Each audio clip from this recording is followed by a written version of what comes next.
something you may want to do after all this. Now I know some people believe in stretching, some don't.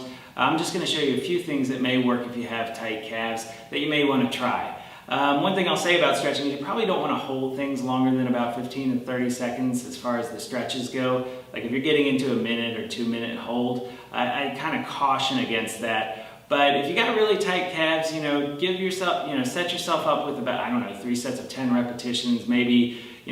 Some people hold stretches from between 2.5 seconds or 1.5 seconds even to about 30 seconds. I think if you want to do that, that's fine. I'm just going to kind of show you the technique you may want to use.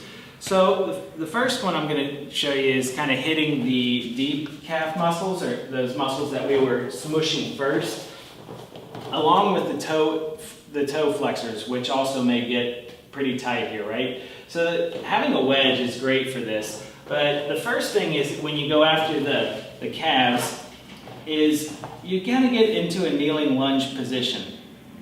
Now what you want to do is make sure that your heel stays down and your foot stays down, particularly the ball of your foot. So now I have a pole in my hand, and this can be used for balance, and it also can be used for stretch. So one thing you can do is keep the heel down, and then you're just going to lean forward and stretch. Now you want to keep the heel down when you do this, so if the heel starts to come off, then you're kind of cheating yourself. So let the heel stay down. Imagine reaching down through your heel and then just lean forward. But there's a little bit more to it than that. You see, your calves not only point your toes, but they also do what's called supinate and pronate, right, at the subtalar joint and the mid-metatarsal. So one thing that you want to do is you want to make sure that you don't lose your big toe. So if you find yourself stretching and then you see the inside of your foot peeling off, and probably if I show it on my other leg it'd be a little easier. If you see, like, when you're stretching and then you see the inside of the foot peeling off, that's not really what you want. You want to keep that inside of the foot down. So what you do is you go ahead and put a stick, and this could be like a baseball bat or whatever you have, on the outside of the foot, right about the pinky toe. And then you just kind of lean forward and aim your knee to the outside of that stick. Now when you do that, you want to make sure that you keep the inside of your foot down, okay, as you lean forward. And then that's going to give you a nice stretch to the calf. So not only are you addressing it as a plantar flexor, right? You're dorsiflexing here, which is the opposite to get the calf stretch, but you're also pushing the foot into what's called a pronated position. And that's stretching it and keeping it from doing its other job, which is those muscles' other job, which is supination. So just use this stick to aim for with the knee. Aim the knee to the outside of the stick, and then hold on to the inside of the foot, and then just lean forward, stretch. Try to keep the heel down as best you can. Okay, exhale, and then inhale, relax. Exhale, stretch. Now if you want to take it a step further, what you do is you get one of these wedges out and you put your toes on it.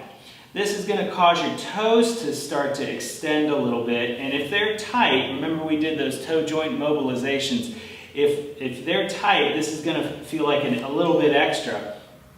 So you do the same setup here, except you have the toes extended at the same time, and you try to relax and keep the ball of the foot down. Let those toes gently extend as you push through your heel and stretch.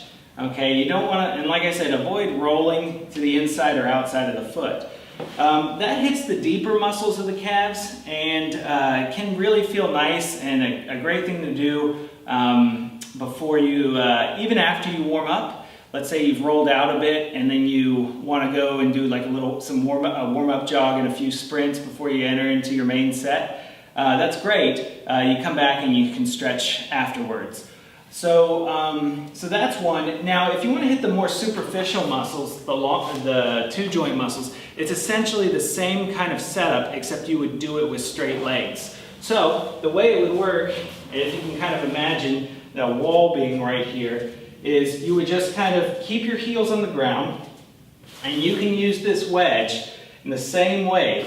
Except you could put your whole foot on it here. So imagine this is on the ground here, and there's a wall in front of me. I would just kind of put my foot against the wedge, and then I would just lean forward against the wall to stretch out that gastrocnemius in the backside of the body. So those are two really good stretches, or a couple really good stretches that you could add to it if you like to stretch.